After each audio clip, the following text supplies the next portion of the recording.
Are you ready to make your law firm a profit-generating machine that will free up your time and skyrocket your impact?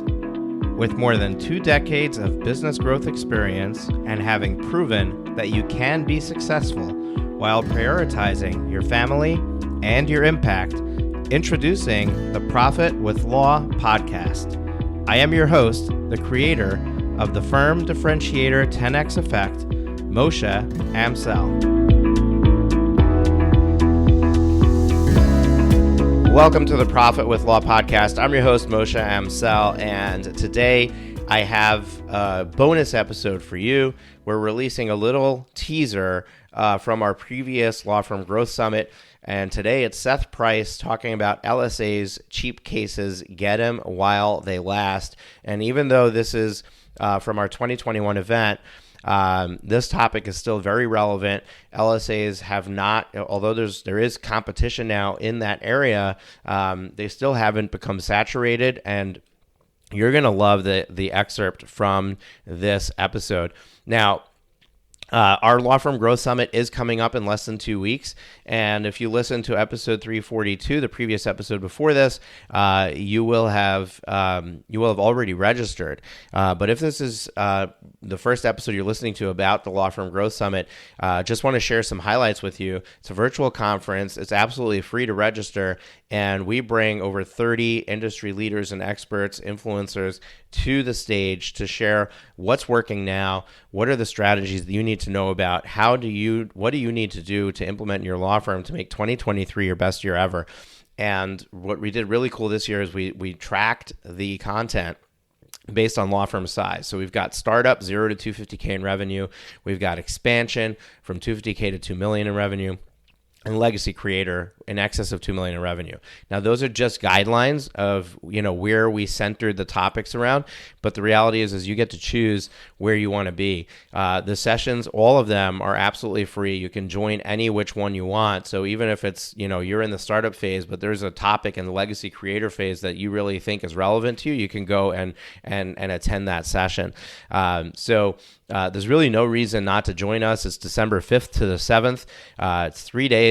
And it's going to be packed content throughout the 3 days. It's going to be a fun time. There's networking opportunities. There's opportunities to win prizes, and it's something that people talk about for a long time after our event.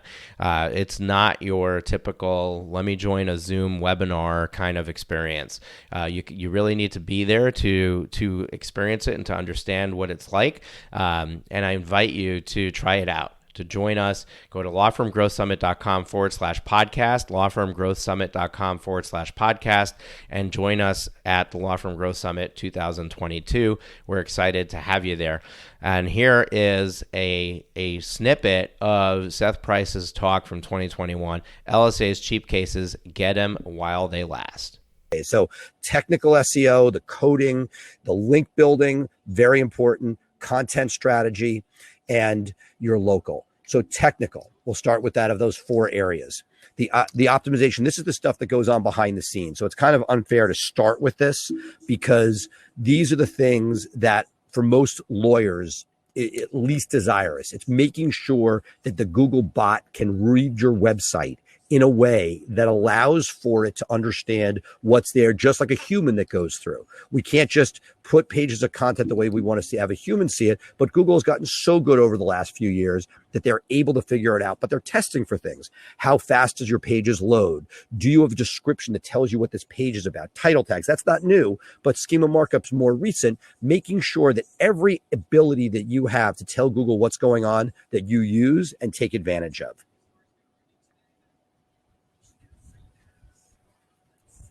So content as a baseline, authoritative content.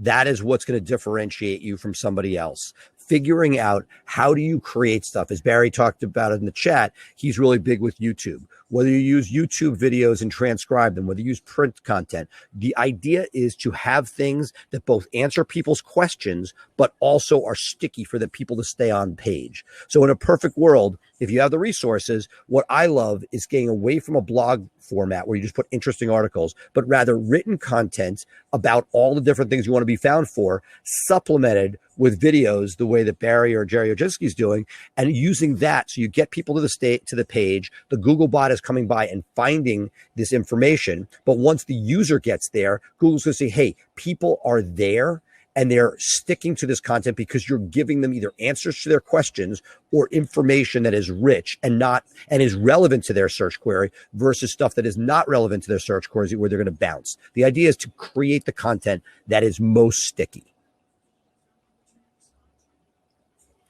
So these are the different ways that we love to get people authoritative content, becoming a trusted source, creating FAQ videos, establishing a brand by niching down. If you're in PI, saying, hey, I'm going to be the king of dog bites, or I'm going to be huge in bike accidents, I'm a big biker. If you find that area and can set yourself apart, those are the areas, because if you do that and you create good content, not only will it resonate, not only will the Google bot find it, but what I love about it is that the home run, the full 360, is when that content gets links. If Barry's videos resonate and somebody sees it and references it, that's SEO. Great content with authoritative link building, that 1-2 combination. So link building. This is the reciprocal side of content and links. And a link is the backlink coming from other people demonstrating authority to your site. And meaning if somebody else is voting to say, hey, this is good content and this is something that is worthy, that the Google bot will say, hey, as we come through, we're scrolling through with our bot and seeing the content, but we're also able to measure the people that are voting on this website and this web page as authoritative in the form of link equity. Higher quality backlinks better than lower, with the one exception being people who are doing local. And if you're doing local, even though you may have an organization that's not as authoritative, but Google perceives as important in the LECO ecosystem, those links are very important as well. So how do you do this? How do you get these links? One of the ways that people have done it is taking what's traditional marketing for a law firm, where a generation before you might sponsor the Little League team or donate to a gala. My attitude now as the next generation is that's great that they want to donate, or I want to donate to something. I don't care so much about being in the pamphlet at the event. What I care about is the link from their website, because that's an association with a trusted place that shows that there is something there. And the more you create those relationships, the more you can show Google that you are trusted within that region. And that is what we see. The combination of content and links together is what allows for people to resonate and move up in the search engine results to get more traffic and more conversions.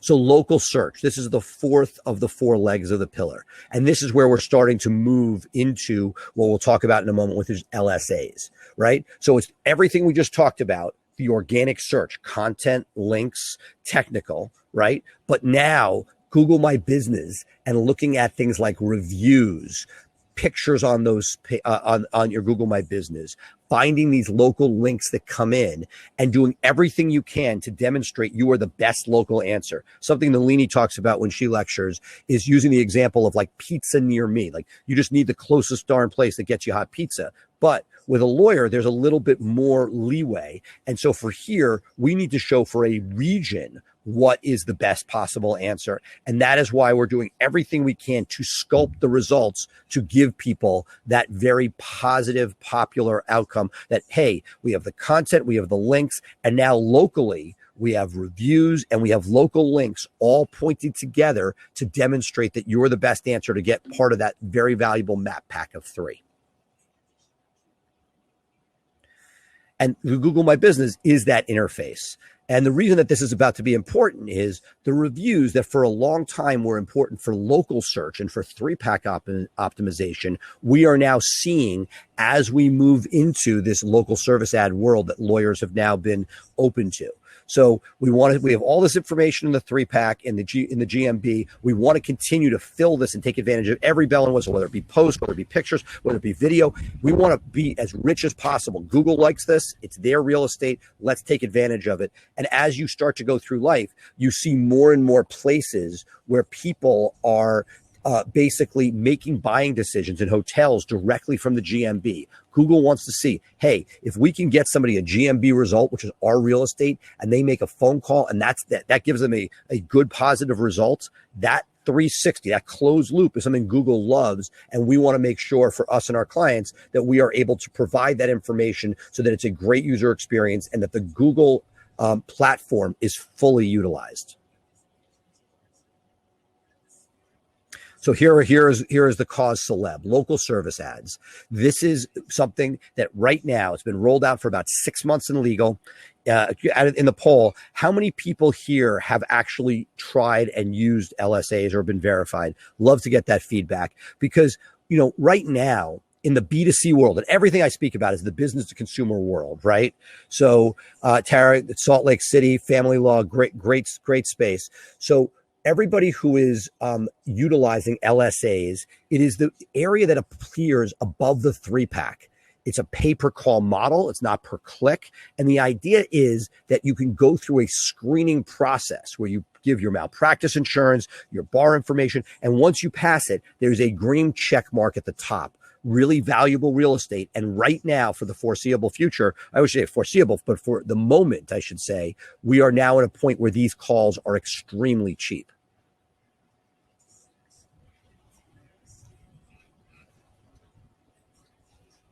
So the history of this, in 2015, Google rolled out home service ads. It was originally just for things like locksmiths, plumbers, and handymen, areas that were ripe with fraud.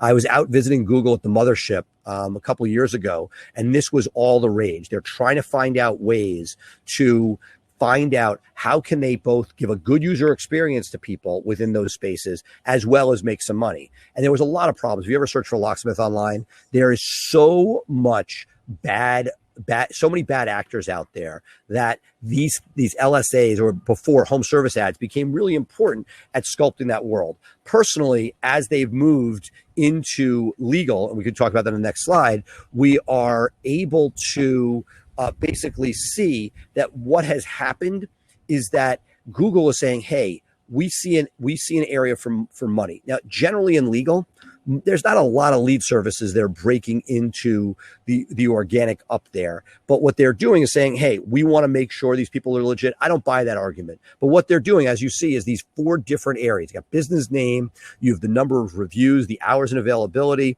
and then the year you're established. And this is one of those areas that if you have an older attorney in the firm, you can somehow bootstrap your number of years. You're trying to demonstrate points that demonstrate trust, because all you do is you get that click and you can basically get a call from it. Right now, extremely cheap. It won't last. It will be an auction eventually that brings it up. But for right now, really, really cheap clicks. Seth, we actually have, bless you, we have a great question actually on that.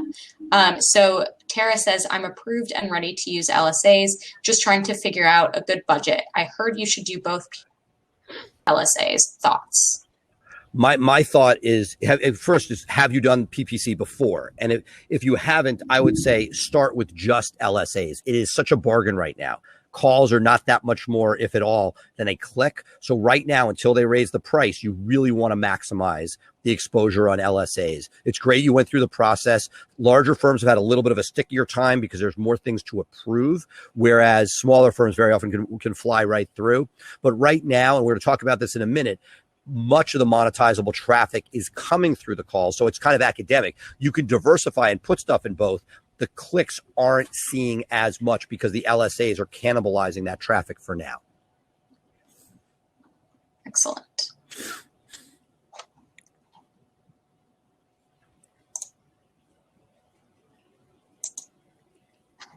So this is exactly what I was just referring to, the effect on paid search. So basically, we did a case study.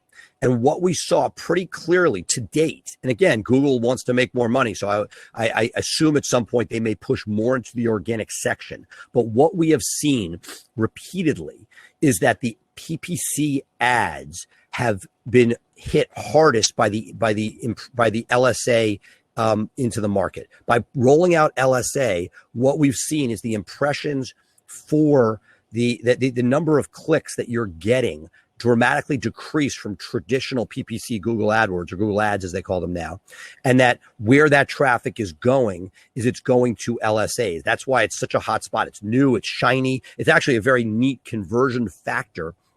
But thankfully, to date, we have not seen a huge hit into the 3-pack organic results as far as meaningful traffic. So for those of you playing the game there, good. But it sort of goes to the question that was just asked is, you're going to see both a greater ROI in generally in getting into the LSA. And what I would say is, whatever you want to spend, it's easy to spend somebody else's money. Spend 2 or 3x or as a bid there. Now, again, you have to be able, like anything, you have to be able to put it, if it happens to spend, you should be so lucky to be able to spend it. Right now, spending on the LSAs is very tough. The calls are cheap and you just can't get enough rotation. Now, maybe test it before you go crazy. But what I have found is that, especially if you're a medium or larger player, you can't get enough budget spent. You will spend as much as they will allow at this point because the inventory is so cheap and you're not going to see it like this again for long.